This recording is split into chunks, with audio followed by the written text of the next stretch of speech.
Y en lo que hace a la parte de investigación, también Ana colabora con el CREP, que es el Centro de Estudios Perinatales de acá de Rosario, del cual hablamos un poquito en la clase anterior, haciendo referencia a lo que significaba ese centro, la maternidad y cómo habían colaborado en el desarrollo del SIP o el cartón perinatal. Los dejo con Catalina para que arranque con la clase de hoy. Bueno, buenas tardes. Mi nombre, es Catalina Ares, yo soy residente de segundo año de tocoginecología. En el día de hoy vamos a dar un seminario sobre lo que es trabajo de parto y móvil fetal.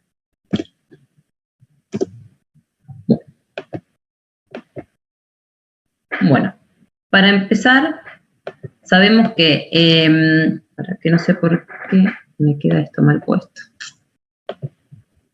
Ahí está, perdón. La definición de trabajo de parto son un conjunto de fenómenos fisiológicos que tienen por objeto la expulsión del feto de las membranas y de sus anexos. Dentro de lo que se llama trabajo de parto, esto se va a dividir en un borramiento y hidratación del cuello uterino, la expulsión del feto y el alumbramiento. Bueno, para comenzar, lo que tenemos es el móvil fetal, que tenemos que el cuerpo y la cabeza del feto se va a dividir, o sea que el móvil fetal se divide en tres partes. En la cabeza del feto, que tenemos un diámetro anteroposterior y uno transverso. Perdón, que hay justo un griterío. Un diámetro biacromial que nos mide desde donde va cada cromio de los hombros y las nalgas, que se va a dividir por su diámetro bitrocanterio. Esto nos va a servir mucho en el momento de la expulsión del feto en el trabajo de parto, para ir viendo cómo se va acomodando cada uno de estos diámetros en el canal de parto. Muy importante, además, es el cráneo, ya que tenemos que, el cráneo fetal está compuesto por la misma cantidad de huesos que el de un adulto, excepto porque los huesos frontales el hueso frontal va a estar dividido en dos por una sutura metópica. Tenemos, los huesos frontales, los huesos parietales y el hueso occipital, que van a estar provistos de suturas, ¿sí? Que son estas líneas formadas de todo tejido fibrinoso, que tenemos, como decíamos, sutura metópica, que va a dividir los huesos frontales, la sutura coronaria, que va a dividir los huesos frontales de los huesos parietales, la sutura sagital, que va desde la fontanela anterior hasta la fontanela posterior, y la sutura lamboidea, que nos va a dividir el hueso occipital de los huesos parietales. Estas fontanelas, tanto la anterior como la posterior, nos van a servir principalmente para poder definir al momento del tacto vaginal la posición de la cabeza fetal, que eso nos va a dar la situación y la posición del feto en el canal de parto.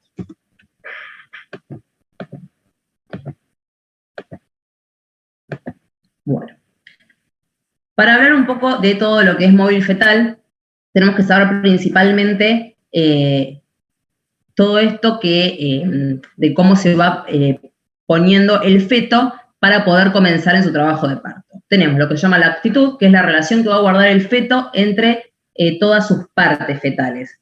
Principalmente, lo más normal es que el feto tenga una flexión moderada, que quiere decir que la cabeza va a estar flexionada sobre el tórax, los brazos van a estar cruzados por delante del mismo, los muslos van a estar flexionados sobre el abdomen y las piernas flexionadas sobre los muslos. Después tenemos la situación, que la situación va a ser la relación entre el eje longitudinal del feto y el eje materno. Normalmente, cuando coinciden los dos ejes, se va a decir que el feto está en una situación longitudinal. Cuando el feto se encuentra transversalmente, va a estar en una situación transversa, y cuando se encuentra en un ángulo más o menos de 40 grados, en una situación oblicua. La presentación es la parte fetal que se va a ofrecer al estrecho superior de la pelvis materna. Va a ser cefálica en un 95% de los partos, y podálica en menos del 5%. La modalidad de la presentación es la variante que va a ofrecer la presentación según la actitud que va adoptando. Entonces, tenemos que en la presentación cefálica tenemos de flexión cuando está totalmente flexionado, que nos va a ofrecer el vértice. Cuando nos ofrece el bregma, ¿sí?, que es como hablábamos hoy, la sutura anterior, va a estar en una presentación indiferente. Nosotros lo que necesitamos es que esté en flexión, que es lo más normal para que pueda producir el borramiento y la dilatación para poder avanzar después en el canal de parto. Cuando nos ofrece la frente, se dice que está en una deflexión pronunciada, y cuando la presentación es de cara, va a haber una deflexión completa.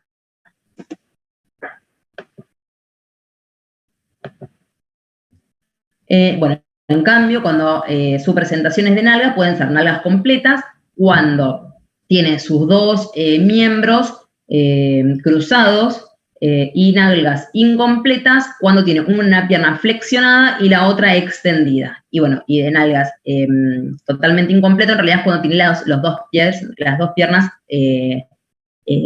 deflexionadas y estiradas. La posición es la relación entre el punto guía y el flanco materno. Normalmente lo que vemos es el dorso, ¿sí? Vamos a ver a través de maniobras el dorso fetal, de qué lado del flanco materno está, para ver si está en una posición derecha o izquierda.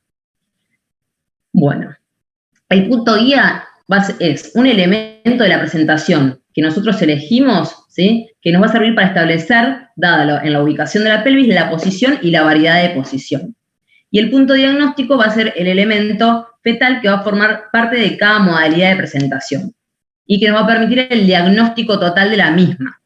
Nosotros tenemos, por ejemplo, en una presentación de vértice, que el punto diagnóstico va a ser el occipital. ¿Qué quiere decir esto? Cuando nosotros tactemos, vamos a tocar directamente el occipucio. Y el punto guía va a ser la fontanela anterior. En cambio, en una modalidad bregmática, nosotros vamos a poder tocar el ángulo anterior de la fontanela mayor. Cuando la modalidad es de frente o de cara, nosotros normalmente vamos a tocar la nariz. La diferencia entre el de frente y el de cara es que cuando está la cara nosotros vamos a poder llegar a tocar hacia el mentón. En la presentación pelviana se va a tocar la cresta sacra, y en las situaciones transversas normalmente se toca el acromion. Bueno, en las variedades de posición, nosotros lo que tenemos es, para poder describir en qué posición se encuentra un feto, nosotros lo primero que hacemos es, la primera letra que vamos a usar siempre es el punto anatómico más representativo de la presentación. Por ejemplo, si tocamos el occipucio, si tocamos el bregma, ¿sí? Entonces, la segunda letra va a ser el hueso materno que va a estar en contacto con esta presentación. Normalmente se puede tocar los ilíacos. Entonces, por ejemplo, tenemos que puede estar en un bregmo ilíaco, es porque tocamos el bregma del lado en la posición ilíaca.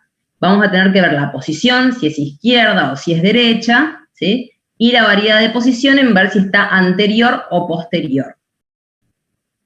Muchas veces, en las variedades de posición, en verdad, o en realidad, cuando el hueso materno que nosotros contactamos es sacra o el pubis, se dice que son variedades de posición directa. Entonces uno diría que es una bregmo, en realidad es una sacra directa o una púbica. No necesitamos poner ni anterior o posterior, porque ya con esto damos el punto de que está mirando hacia ese lado, hacia el sacro o hacia el pubis. Bueno, en esta imagen más o menos hacemos un breve resumen de lo que es la situación, como decíamos, que la relación entre el eje longitudinal materno y el feto, la posición, que es la orientación de la presentación respecto a la pelvis materna, si va a ser anterior, posterior, bueno, izquierda, derecha más que nada, la presentación, que si va a estar cefálica o podálica, con su variedad de presentación, y la actitud, que era lo principal, que era el feto normalmente está en una flexión moderada. Bueno, para hablar bien de trabajo de parto, nosotros tenemos que tener dentro del trabajo de parto los fenómenos activos y los fenómenos pasivos. Dentro de los fenómenos activos vamos a tener los pujos, que son las fuertes contracciones de los músculos de la pared abdominal y torácica, que van a ser dados por la madre, ¿sí? Pueden haber pujos dirigidos, en los cuales uno ayuda a la madre a que pueda realizar estos pujos, o pujos directamente realizados por la madre. Y dentro de los otros fenómenos tenemos a las contracciones, que son los más importantes para poder llevar a cabo este trabajo de parto.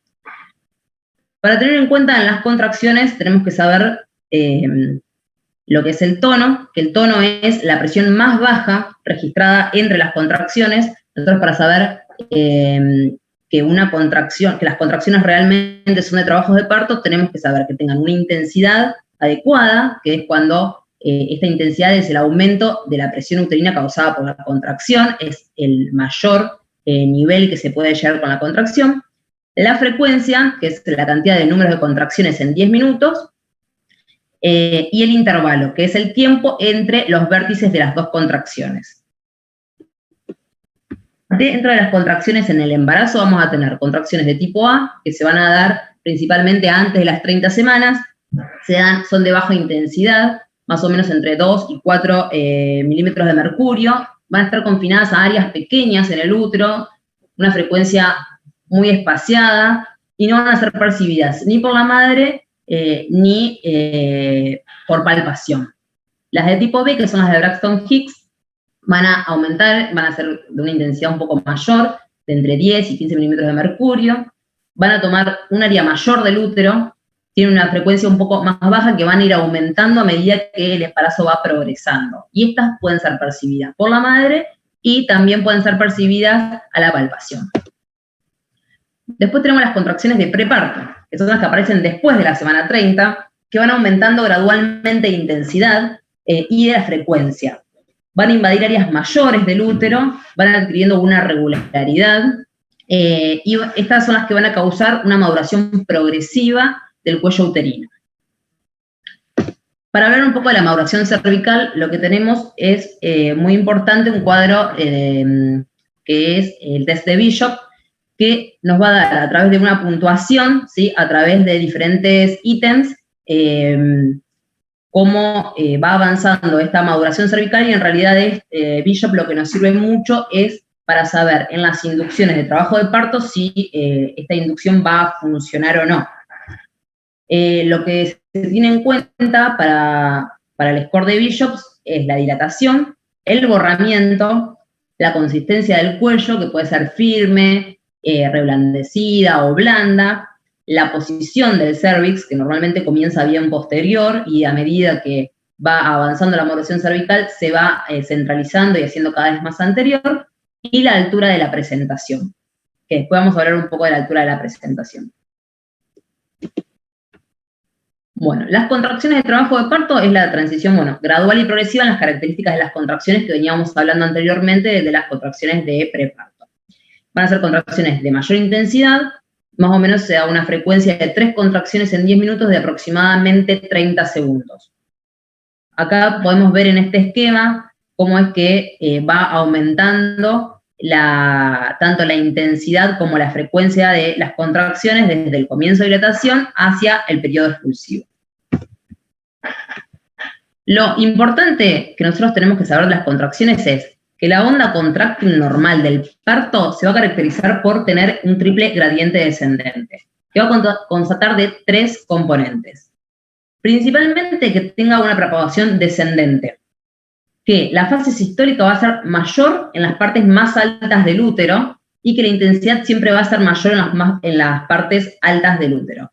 Esto quiere decir que las contracciones van a comenzar arriba, van a ser de mayor intensidad, ¿sí? Y que esto hace que la presión que se genera intramuscular genere que vaya apretando y llevando hacia abajo el feto, para que vaya produciendo el borramiento, la dilatación y vaya progresando en el trabajo de parto.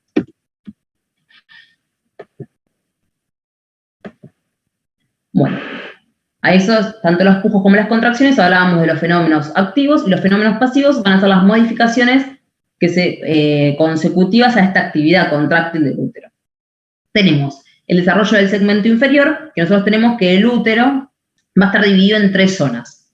En el cuerpo, que es la parte superior, en una parte intermedia, que es el segmento inferior, y el cuello.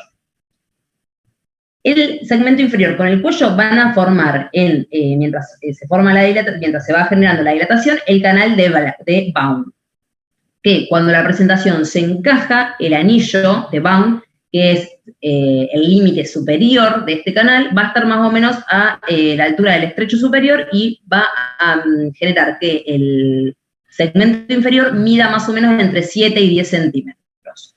Pero cuando se completa la dilatación, este segmento va a adquirir una longitud mayor de 12 centímetros que nos ayuda a que este segmento se termine de formar.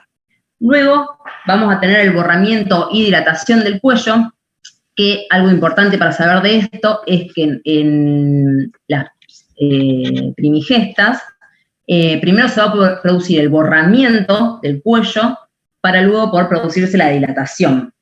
El borramiento es cuando el cuello, normalmente nosotros tenemos que es largo, ¿sí? Se va acortando de a poco y luego, una vez que llega a un acortamiento de casi desaparecer, empieza a producir la dilatación. En cambio, en las multíparas, este proceso de borramiento y dilatación se produce simultáneamente. Luego vamos a tener la dilatación de la inserción cervical de la vagina. ¿Qué quiere decir? Que va a haber un anillo vaginal que va a rodear el cuello, que este también va a sufrir una dilatación para poder formar todo el canal de parto. Vamos a tener la expulsión de las limos, que es una sustancia mucosa, espesa, rumbrosa, que con estrías sanguinolentas también, que normalmente va a estar ocupando el cervix, que al empezar a producirse contracciones y producirse el borramiento y dilatación, se van a ir eliminando y se van desprendiendo, por lo tanto, la van eliminando a través de la vagina. Después tenemos la formación de las bolsas de las aguas, que estas van a estar constituidas por el amnios por dentro y el corión por fuera, que con las contracciones van a ir actuando en el polo inferior del huevo y la van a ir despegando. Que esto hace que se insinúe hacia abajo. Ayuda muchas veces en la dilatación en el trabajo de parto. Y luego la ampliación natural del canal blando, que es tanto la vagina como el himen, como la vulva, como el periné, que se van distendiendo progresivamente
sabemos que la presentación está encajada, y cuando está profundamente encajado, cuando podemos solo ingresar con un dedo. La acomodación al estrecho inferior es, bueno, se va a producir una rotación interna, ¿sí?, de la cabeza, ya que la sutura sagital se va a colocar en una dirección antero-posterior para poder hacer coincidir el diámetro mayor de la presentación con el estrecho inferior. Cuando se va produciendo el cambio en la acomodación de la rotación, o sea, en esta rotación interna de la cabeza, a su vez también se va acomodando al estrecho superior los hombros, que se acomodan diferente a la primera posición de la cabeza, en el lado contrario. Bueno, después vamos a tener que se va a producir el desprendimiento, que tenemos el plano máximo de la presentación, va a franquear el estrecho inferior y va a producir el movimiento de coronada, que es, primero, genera una flexión máxima, seguida de una deflexión antero-posterior para poder vencer el estrecho inferior. Como decíamos acá, luego se va a producir la acomodación de los hombros al estrecho inferior. Decíamos que hoy se acomodaba el estrecho inferior cuando se producía la rotación interna en la cabeza. Entonces, acá el cuerpo fetal va a rotar para poder acomodar el diámetro biacromial al diámetro antero-posterior de la pelvis. Entonces se produce un movimiento de restitución. ¿Qué quiere decir esto? Que se va a producir una acomodación también cefálica, pero fuera de la pelvis. Y por último, vamos a tener el desprendimiento de los hombros, que primero se va a desprender el hombro anterior hasta el deltoides, y luego por una flexión hacia arriba, el hombro posterior.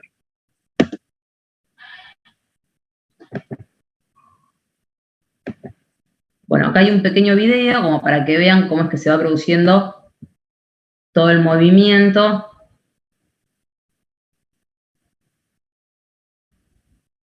Ya tenemos cómo se acomoda y franquea.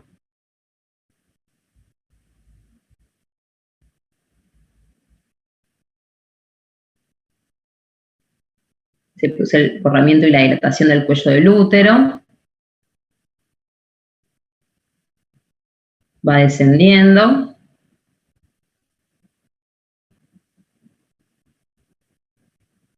Acomoda el diámetro para poder avanzar y acomoda su diámetro también de los hombros.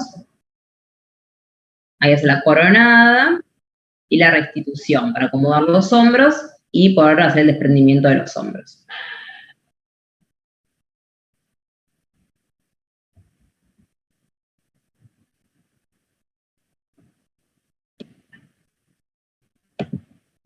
Bueno, y por último tenemos el periodo de alumbramiento, que es el que se da entre el nacimiento y la expulsión de la placenta y sus membranas. Más o menos se puede esperar entre 30 minutos desde el periodo expulsivo hacia el periodo de alumbramiento.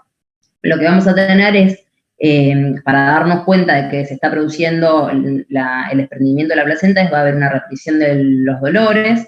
Las contracciones van a ser de la misma intensidad de las de trabajo de parto, pero la mujer no los va a sentir de la misma manera, ya que el útero, una vez que se produce la expulsión, intenta de volver a su tono normal y de acomodarse. Al tener la placenta dentro, comienza otra vez con sus contracciones para poder terminar de desprender y de eliminar la placenta con las membranas. Va a haber un sangrado, tenemos el descenso del útero con la pinza señal y el signo del pescador, que son diferentes tipos de mecanismos que nosotros tenemos para saber si realmente se está o no desprendiendo la placenta.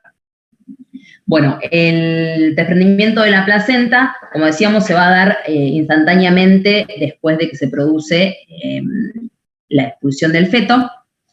Tenemos que se puede dar por dos mecanismos, que tenemos el mecanismo de Budelock-Schuttel y el mecanismo de Budelock-Duncan,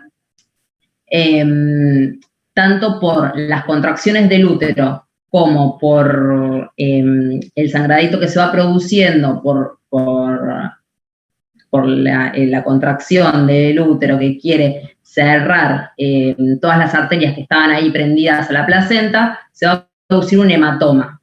Por el peso del hematoma va a generar que se vaya desprendiendo la placenta. En el mecanismo de Budelock-Schulte tenemos que el hematoma se va a formar bien en el centro, entonces el desprendimiento se va a producir desde el centro de la placenta, por lo tanto es que va a salir la parte fetal, después la parte materna, y el sangradito va a salir todo por lo último. En cambio, en el mecanismo de Duncan, tenemos que la placenta se va a empezar a desprender desde un costado, entonces va a salir primero toda la parte materna, con sangradito continuo mientras se va produciendo el desprendimiento. Una vez que se desprende la placenta, se va a producir el desprendimiento de las membranas, que se va a dar por el mismo mecanismo y por el mismo peso de la placenta, que va generando el descenso de la misma, va generando que se empieza a desprender las membranas. La placenta va a ir descendiendo por todo el canal, de la misma manera que fue descendiendo el feto, va a bajar hacia la cavidad vaginal y se va a producir la expulsión de la misma, que puede ser por unos pujos maternos o por ayuda manual si queda retenida en la vagina. Bueno, la clase que di hoy, bueno, fue sacada por una bibliografía de los libros que nosotros más utilizamos durante toda la residencia, que tenemos el Schwartz, el William, un libro de obstetricia de fundamentos con un enfoque práctico, y el videíto es del Nucleus Medical Media. Muchas gracias.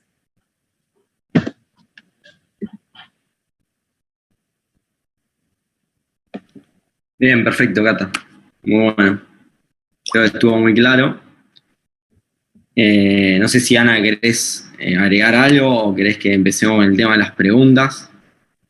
Bueno, hola a todos.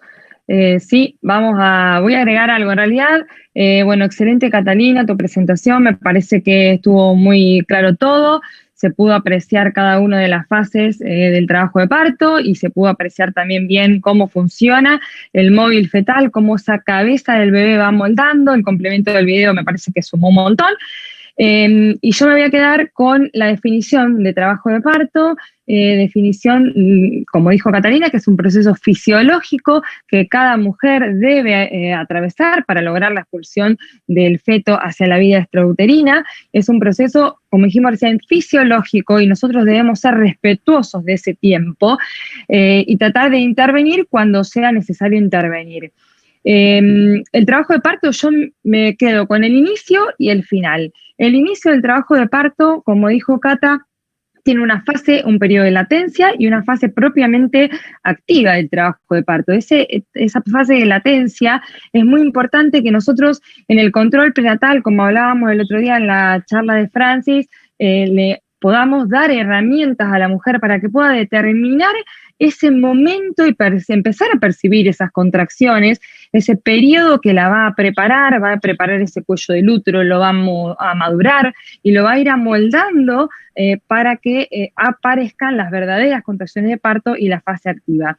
Ese periodo de latencia es latente, es variable entre una paciente y otro. Entonces, debemos conocerlo, debemos saber que existe, no apurarnos y entender que si nosotros recibimos una paciente que está en ese periodo, arrancando con esas contracciones, manifestarle la espera y el tiempo necesario para que ese proceso pase y se instale el verdadero trabajo de parto. Una vez que nosotros logramos entrar en esa fase activa del trabajo de parto, y según las nuevas definiciones de la OMS para trabajo de parto, tenemos que tener contracciones intensas, rítmicas, regulares, todas iguales, y tener una dilatación de más de 5 centímetros, ahí podemos decir que verdaderamente tenemos a nuestra paciente en trabajo de parto y ofrecerle la internación, la incorporación a la institución en las áreas de preparto, y ahí va a transcurrir, como decía Cata, su periodo dilatante hasta llegar a los 10 centímetros de dilatación, el periodo expulsivo con el móvil fetal metiéndose en los distintos planos de la pelvis, la expulsión del feto y la expulsión de la placenta. Pero ahí no termina el trabajo de parto termina cuando pasa un tiempo entre esa expulsión de la placenta y el útero que logró terminar de expulsar el sangrado, contraerse, y ahí nosotros podemos hacer bien palpable, podemos notar ese útero bien con un tono aumentado, que es leñoso, que le llamamos globo de seguridad. Una vez que nosotros constatamos eso, ahí le ponemos el fin al trabajo de parto. Y ahí podemos decir que esa mujer tuvo un parto normal, un parto eutóxico. Si alguno de esos mecanismos se alteran o se modifican, vamos a estar ahí nosotros observando y alerta para definir que ese parto no está siguiendo su curso normal y que estamos ante un parto distóxico. Y ahí, obviamente, tenemos que empezar a pensar la probabilidad de que ese bebé no nazca por el canal vaginal normal, que es lo que estábamos hablando recién, y pensar en una extracción fetal por vía abdominal, y ahí aparece la palabra de cesárea, que, bueno, después será tratado en otras charlas, ¿no? Entonces, lo que le quiero transmitir a todos es que sepamos diferenciar bien las etapas del trabajo de parto, que seamos respetuosos de los tiempos que tiene que cumplir, y que, bueno, no siempre es igual. Si nosotros logramos preparar a una mujer para que pueda enfrentar y tenga herramientas para transitar ese trabajo de parto y nosotros capacitarnos para poder asistir y coordinar un trabajo de parto, vamos a lograr más partos eutóxicos, menos distóxicos, menos cesáreas y, bueno, mejores resultados fetales y maternos también, ¿no? Después, me parece que vamos a las preguntas, Pablo. No sé si... ¿Sabés qué? Te quiero agregar, que también pregunta que vamos haciendo nosotros, así podemos charlar un poquito, porque me parece que resulta interesante. Dijiste algo súper interesante, que es poder educar a la paciente, porque en salud, en lo que es atención primaria de salud, en lo que es la relación que hay con la salud de la mujer, que bueno, este es un curso de ginecobstetricia y tenemos mucho que ver con eso.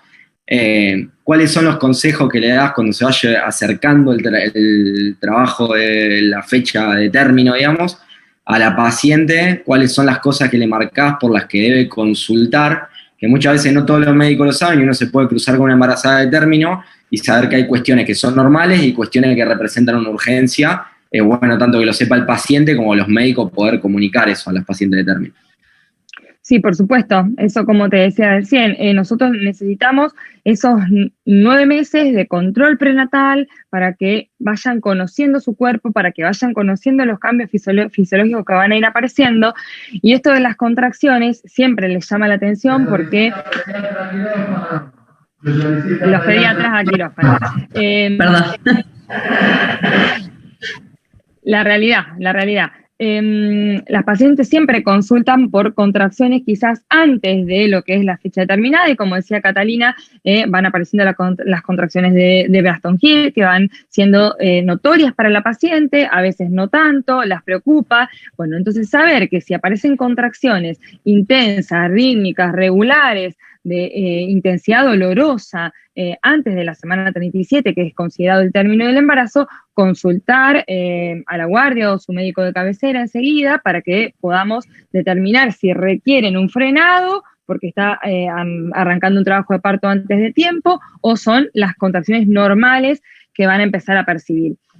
Una vez que esas contracciones o el de embarazo avanza y esas contracciones se van haciendo cada vez más notorias, va a llegar un periodo donde vamos a llamar de término, que es entre las 37 y las 40 semanas, 41 semanas de embarazo, y ahí por supuesto que cambia un poco la directiva y la paciente tiene que tener conciencia de que si esas contracciones se hacen intensas, rítmicas, regulares, aparece ese periodo de latencia que hablábamos recién. Ese periodo de latencia puede ir acompañado de la pérdida de tapón mucoso, como explicaba Catalina, todos los cambios en el borramiento y la dilatación, se va preparando y cuando ya lleva un tiempo determinado, que generalmente le decimos 2 o 3 horas de buenas contracciones intensas o lo que ellas más aguanten, consultar para que sean evaluadas ellas, para monitorizar el feto y definir si estamos o no ya en la fase activa del trabajo de parto. Siempre les digo que sean pacientes, que tengan herramientas en casa para poder transitar ese periodo de latencia, que no porque vayan 2 o 3 veces a la consulta está mal, van a la consulta cuando realmente les preocupa, porque hay mamás primerizas que no conocen todo esto, entonces se alarman enseguida y no pasa nada si estamos con algunas contracciones y nos tenemos que volver a casa. Seguimos esperando hasta que realmente se instale el trabajo de parto, porque hoy por hoy las recomendaciones son internarse o acudir y quedarse ya cuando está instalada la fase activa del trabajo de parto. Ya está visto que una internación temprana, inoportuna, condiciona y no trae buenos resultados. Entonces, trabajar mucho sobre eso. Después, por supuesto, si se rompe la bolsa o ven pérdida de líquido por la vagina, consultar. Si hay sangrado, el sangrado no es normal, también hay que consultar. Bueno, eso a grandes rasgos. Los movimientos del bebé, las percepciones de los movimientos fetales son importantes también para que la paciente tenga noción de que su bebé está transitando bien esa etapa de las contracciones. Bueno, a grandes rasgos, eso es lo que le decimos a la paciente. Pero bueno, importante educarla a ella y entender nosotros que hay un tiempo de espera que se tiene que cumplir y no apurarnos va a ser la clave para lograr un parto eutóxico normal. Obvio. Bueno, te meto un poquito en las preguntas de la gente. Una de esas preguntas es ¿cuándo se considera detenido o cuánto tiempo tiene que pasar para que un trabajo de parto se considere detenido? En relación a eso, creo que lo hemos charlado ampliamente en los últimos años. Si querés responder tu punto de vista, porque se ha modificado a lo que todos conocíamos y estudiamos en el pregrado, lo que eran las curvas de Friedman, y cómo se actuaba quizás hace 10 años atrás, o en el momento que quizás vos hiciste tu residencia, y hoy, ¿qué se considera un trabajo de parto detenido, o cómo trabajás vos en la actualidad, de acuerdo a todo lo nuevo que hay sobre OMS y demás? Bueno, sí, tal cual. Las curvas de Friedman existían, estaban, nosotros teníamos curvas de alerta, se hacían los tactos cada 2 horas, y si vos tenías una paciente que la tactabas 2 o 3 veces y tenía el mismo tacto, bueno, uno decía que el trabajo de parto había fracasado, estaba detenido y había que hacer una cesárea.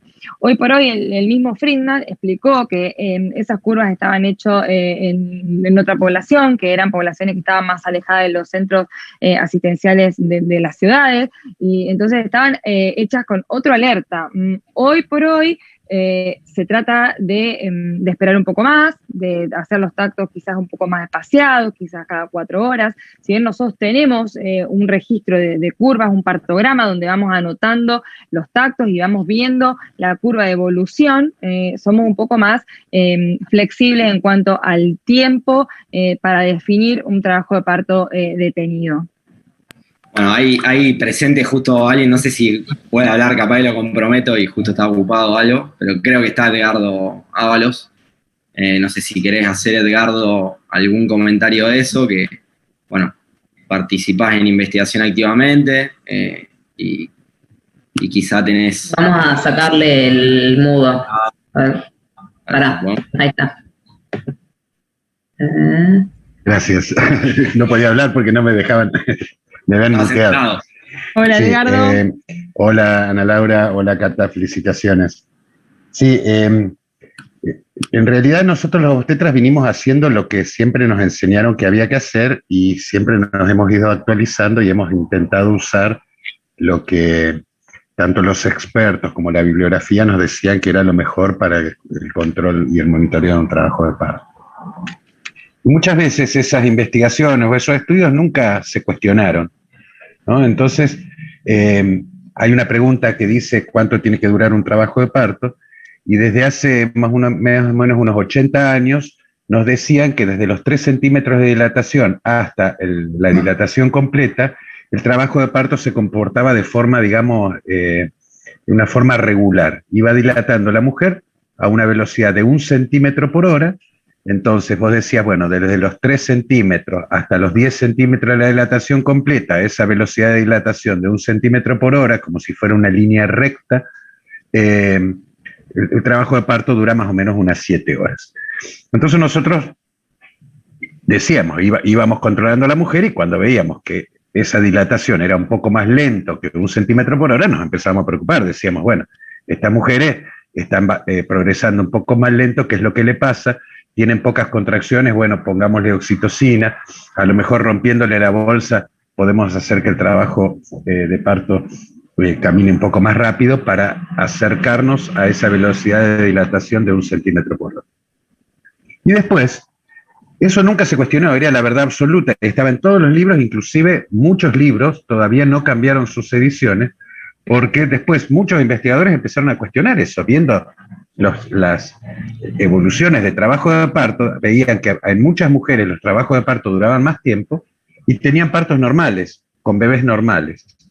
Entonces decía, bueno, ¿será verdad esto del centímetro por hora? Y ahí se pusieron a investigar y medir y vieron que la curva del trabajo de parto no es una línea recta, ni siquiera una S itálica como decía, nombraba Ana Laura, que decía Friedman, que es el hombre que describió la duración del trabajo de parto. Vio que la curva es exponencial, o sea que es muy lenta al principio, hasta los 5 centímetros, como dijo Cata, y a partir de ahí la velocidad aumenta. O sea que por eso mismo es que la Organización Mundial de la Salud hace muy poquito tiempo, hace pocos años, cambió la recomendación sobre lo que es la definición del trabajo de parto y dice ahora que el trabajo de parto no comienza con contracciones regulares, dolorosas y frecuentes y 3 centímetros de dilatación, sino que comienza con contracciones regulares, dolorosas y frecuentes y 5 centímetros de dilatación. Y esa primera parte, que es donde mayormente se interviene, que es donde se producen la mayor cantidad de intervenciones, de estimulación con oxitocina, de romper la bolsa y lo demás, y que lleva a distocia y que termina en cesárea, se le permite un tiempo de respeto, como dice Laura, Ana Laura, de espera, de observación atenta y control, esperando que el cuerpo de esa mujer se adapte a lo que es el trabajo de parto y comience la fase activa del trabajo de parto un poco más tarde. Por eso no es una regla fija, cada mujer, como dijo Ana Laura, debe ser observada, todos los bebés deben ser controlados. Alguien preguntó si las contracciones determinaban el sufrimiento fetal, uno para ver si el bebé está cómodo y soporta las contracciones, tiene que controlar al bebé más que las contracciones, eso es otro capítulo sobre el control de la salud fetal, y ir evaluando cómo ese trabajo de parto va progresando. Como dijo Cata, no es solamente la dilatación. Tomar solamente 2 variables, dilatación versus tiempo, es insuficiente para que nosotros podamos determinar si un trabajo de parto está evolucionando correctamente o no. Y también, como dijo Cata, todo es semiología. Los que son de los 245 presentes, los que son madres o padres o que han presenciado un parto, habrán notado que muchas veces el obstetra, cuando controlaba los trabajos de parto, cerraba los ojos, porque esto es semiología pura, tal como dijo Catalina, la palpación, el tacto, nuestros ojos están en nuestras manos, por eso la especialidad se llama tocoginecología, de tocar, porque todo lo que nosotros hacemos para evaluar cómo está ubicado el bebé, cuál es su posición, cómo está descendido y cómo está presentado respecto a la pelvis, y toda esta evaluación, no solamente dilatación versus tiempo, es lo que nosotros nos permite determinar si ese parto está progresando bien, independientemente de que pueda ser un poquito más lento que otro. Si nosotros vemos que el borramiento es el adecuado, que el descenso de la presentación es adecuada, que la variedad de posición es la adecuada, y que el progreso, aunque más lento, es el adecuado, no podemos decir que ese trabajo de parto está detenido, y como dice Ana Laura, no debemos intervenirlo prematuramente, porque muchas veces esas intervenciones prematuras llevan a una distosia. Perfecto. Gracias, bueno, ya que está, mira, te voy a hacer intervenir en una segunda pregunta, porque Ana tuvo un problema ahí técnico, se le desconectó internet, y justo también soy adecuado para responder esta pregunta. ¿Cómo cambió el manejo de lo que es el alumbramiento a través de los años? Hay una pregunta que por un lado dice manejo activo sí o no del alumbramiento, y otra que dice si realmente cuando desprende el hombro anterior hay que poner un bolo de 10 unidades de oxitocina, qué es lo que dice ese trabajo, y bueno, y qué apreciación haces y cómo nos manejamos hoy en día respecto a eso según la evidencia científica actual. Sí. Manejo activo significa intervenir. intervenir médicamente, haciendo algo, ¿no? Entonces, lo que decía Ana Laura, y yo también trataba de reforzar el concepto de Ana Laura, es que durante el trabajo de parto no se debe actuar activamente hasta que uno no detecte que existe un problema que deba ser corregido. Diferentes en el alumbramiento. En el alumbramiento existen dos corrientes. Una corriente es que el alumbramiento debe ser hand-off, sin intervenir. Existía en los viejos obstetras un axioma que decía la placenta no se asfixia, y que había que esperar que el útero, al contraerse, el mecanismo de desprendimiento de la placenta es porque se hace como una cizalla, ¿no? El útero se va retrayendo porque es un músculo liso que cada vez que se contrae adquiere la nueva forma, a diferencia del músculo estriado. Entonces, los tejidos placentarios que son inextensibles, al ir contrayéndose este músculo sobre ese tejido placentario que es inextensible, se va produciendo ese deslizamiento, y eso es lo que produce el desprendimiento de la placenta. Entonces uno decía que había que esperar, que eso pasaba solo, y que si uno intervenía podía llegar a quedarse con un pedazo de placenta dentro o provocar contracciones anómalas del útero. Eso se llama manejo expectante del alumbramiento. Sin embargo, desde hace bastantes años que la Organización Mundial de la Salud y otras organizaciones vienen viendo que es un periodo crítico de pérdida sanguínea este periodo del alumbramiento, ¿no? Que es una pérdida sanguínea que uno podría considerar fisiológica, pero que es más o menos hasta 200, 300, 400 mililitros de sangre en un parto normal y hasta 900 mililitros de sangre en una cesárea. Esto no sería un problema si la mujer estuviera bien alimentada, sus niveles de hierro son los adecuados, y es una mujer que llega en buenas condiciones nutricionales al parto. Pero no siempre pasa así, y nosotros sabemos que prácticamente el 90% de la población mundial no tiene esas condiciones sanitarias que tienen el 10% de la población mundial que viven en los países desarrollados. Entonces se vio que, intentando acortar un poco ese periodo, podríamos disminuir la pérdida de sangre. Y nosotros en la Maternidad Martín y en muchos hospitales de Rosario participamos en estas investigaciones, y realmente se vio que dando medicaciones y haciendo ciertas maniobras, nosotros podríamos disminuir el periodo que tarda la placenta en desprenderse por esos dos mecanismos de Baddelock-Schultz o Duncan, como explicaba Catalina, y con eso disminuíamos la pérdida sanguínea, que es un gran tesoro para esas mujeres que llegan al parto con hemoglobinas menor de 11, o niveles de hemoglobina menor de 11, algunas menor de 10, algunas menor de 9, que es bastante común lo que vemos nosotros aquí en la maternidad. Por lo tanto, el manejo activo del alumbramiento significa dar una medicación y hacer algunas maniobras para que la placenta se desprenda más rápido. Esos dos mecanismos, lo que más funciona es el oxitóxico, después del desprendimiento del hombro del bebé o después del pinzamiento del cordón, y la maniobra de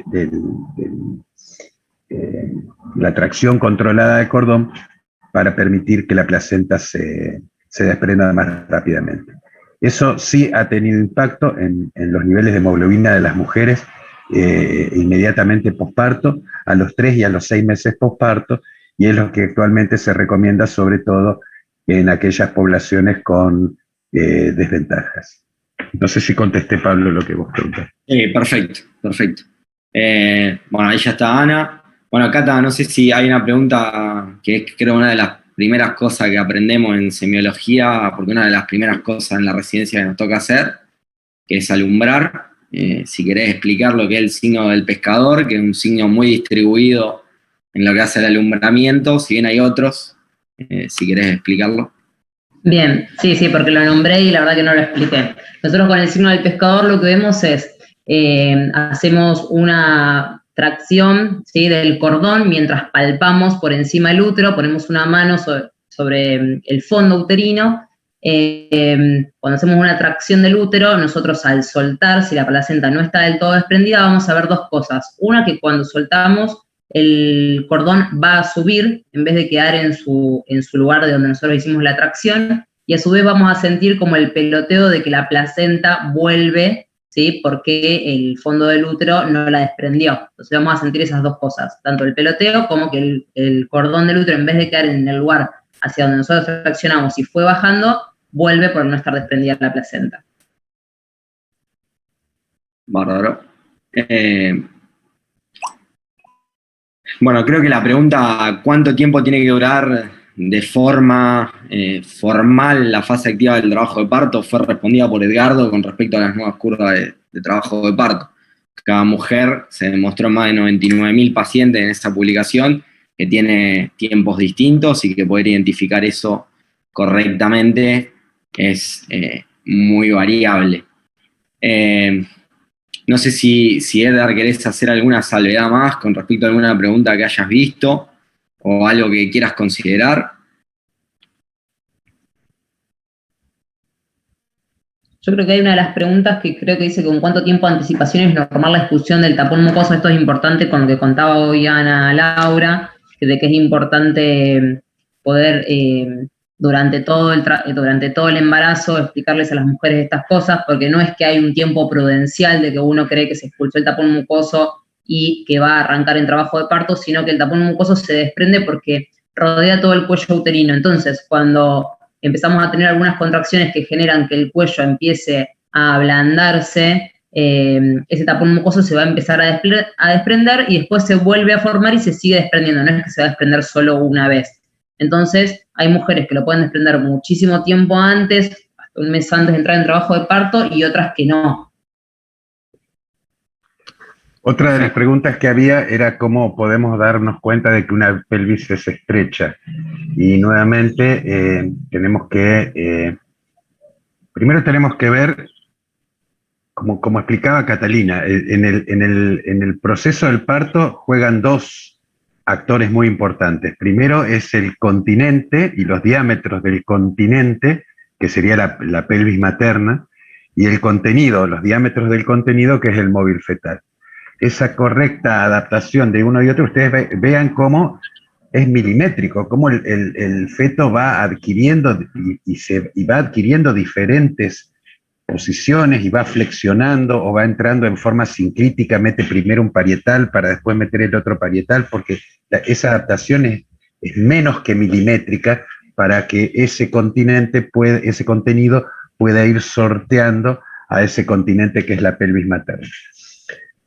Muchas veces tenemos buenas pelvis que no son estrechas, pero el contenido es tan grande, que los bebés son tan grandes, que no pueden, por más que intenten reducir sus diámetros lo más que puedan con hiperflexión y lo demás, no logran sobrepasar esos diámetros de la pelvis. Y otras veces tenemos bebés de tamaño normal con mujeres que tienen pelvis más estrechas. Como volvemos a repetir, así como Cata les mencionaba, que con la palpación abdominal nosotros tenemos que ver dónde está el dorso, dónde está la cabeza. Con la misma palpación abdominal podemos saber si esa cabeza está flexionada o está desflexionada, si es anterior, si es una variedad posterior. También con el tacto podemos ver la variedad de posición, si es una izquierda anterior, posterior, mirando, identificando con el tacto dónde están las suturas que nos van a orientar sobre cómo está esa posición del bebé. También con el mismo tacto tenemos que aprovechar e intentar ver cuáles son los diámetros y cuáles son los puntos de referencia de esa pelvis para saber si vamos a tener problemas. Si nosotros con el tacto tocamos el promontorio, que es la unión de la columna lumbar con la columna sacra, ese promontorio lo tocamos muy prominente y podemos ver que midiendo desde la entrada, desde el ángulo del pubis hasta el promontorio, existen menos de 10 centímetros, nosotros podemos decir, bueno, esta pelvis puede llegar a darnos problemas. Pero no siempre, porque si los diámetros de la cabeza del bebé son adecuados para pasar por ese diámetro que me está ofreciendo el promontorio y el pubis, no nos estaría dando problemas. El estrecho medio es lo más difícil de pronosticar, porque muchas veces el tactar las espinas ciáticas de la mujer a través del tacto vaginal y que esas espinas ciáticas estén muy prominentes, nos puede hacer pensar que los diámetros superiores del estrecho superior pueden ser los adecuados, pero los diámetros del estrecho medio, como nombraba Cata, el tercer plano de Hodge, pueden no ser adecuados para que esa presentación siga avanzando, y eso nos puede hacer sospechar que vamos a tener una distosia. De todas formas, como decíamos, el bebé también tiene sus fenómenos plásticos. Por una cuestión de tiempo, Cata no pudo extenderse tanto en la presentación, pero el bebé también amolda su cabeza con un fenómeno de modelaje para tratar de disminuir sus diámetros y adaptarse a los diámetros de la pelvis. Pero respondiendo a la pregunta, ¿cómo nos damos cuenta? Con mucha práctica, con mucha semiología. Esta especialidad es mucha semiología, es mucha práctica, es tener ojos en las manos, tener esa sensibilidad en nuestros dedos y nuestras manos para poder detectar lo que nuestros ojos no ven. Una aclaración más, Pablo, desde hace 50 o 60 años que se está intentando que nuestros dedos y nuestras manos sean reemplazadas por tecnología. Se ha intentado medir la dilatación cervical a través de ecografía, se han propuesto ciertos dilatómetros que eran elementos tipo metálicos que se enganchaban en el cuello y que iban marcando una especie de reloj la dilatación de la mujer, y nada de eso funcionó, y hasta ahora nada de eso ha podido reemplazar al tacto y a la sensibilidad táctil del profesional que está a cargo de la atención de la mujer. Perfecto. Lo último con respecto al periodo de alumbramiento, hay cuestiones que se van actualizando, como bien dijiste, salen guías, recomendaciones nacionales, internacionales, muchas de esas impartidas o dadas en primera instancia por lo que es la Organización Mundial de la Salud. Y bueno, preguntan si entonces lo que dicen los libros de esperar el alumbramiento espontáneo 30 minutos y después iniciar maniobras activas, hoy está en desuso. Creo que podríamos afirmar que totalmente sí, de acuerdo a la evidencia científica actual, ¿no? En realidad es algo que se debería conversar con la mujer, ¿no? Entonces, si nosotros tenemos a nuestra paciente que tiene unos nivel de salud adecuado, niveles de hemoglobina adecuada, y le decimos, bueno, mira, con esta intervención, que no tiene efectos colaterales importantes, nosotros podemos evitar que tengas una mayor pérdida sanguínea y que tus niveles de hemoglobina a los 2 y a los 6 meses sean mayores, y eso a lo mejor ayuda a tu recuperación, a lidiar con el bebé, la lactancia materna, y la mujer lo acepta, nosotros podemos ofrecerle el alumbramiento activo. Si nosotros estamos ante una paciente con niveles de hemoglobina muy bajos, con niveles socioeconómicos en donde no tenga demasiado acceso a una alimentación de calidad como para recuperar rápidamente esos niveles de hierro en su sangre y por lo tanto transferirlos a su leche, nosotros deberíamos fuertemente sugerirle, mire señora, nosotros le proponemos hacer un manejo activo del alumbramiento para evitar que usted tenga esos problemas. Eso es lo que tiene que ver en la atención persona a persona, donde se crea una relación durante todo el embarazo con la mujer, en donde se continúa con la atención del parto y se continúa con la atención del puerperio. Nosotros cuando nos manejamos en salud pública tenemos que también pensar en salud poblacional, ¿no? Entonces, si nosotros decimos la prevalencia de anemia en nuestra población es mayor al 15, al 20%, es justificable que todas las mujeres, aun las que tengan niveles de hemoglobina normales, reciban esta intervención porque el beneficio va a ser en toda la población. Entonces, muchas veces está ese balance entre lo que es la medicina poblacional y la medicina individual. Las dos son válidas y me parece que las dos se les debe explicar a la paciente qué es lo que se va a hacer. Pero sí lo tenemos que tener en cuenta, ¿no? O sea, no se le puede decir a todas las mujeres yo voy a hacer un manejo expectante con todas las mujeres porque en alguna de ellas las vamos a estar perjudicando. Muy bueno, Edgar. Bueno, les agradezco, Edgardo, Ana Laura, Cata. Creo que han quedado todas las respuestas totalmente respondidas, todas las preguntas totalmente respondidas. Así que les agradezco todo también la participación porque eso colabora con esclarecer puntos que a veces son dificultosos. Vamos a dar paso a la charla de ginecología. Está presente Janina Bono, que Janina es staff del ECA de ginecología, se especializa en lo que es medicina ginecológica infanto-juvenil, en el área de TGI del ECA, lo que es tracto genital inferior, infecciones por HPV, lesiones del cervix, de la vagina, la vulva y el ano.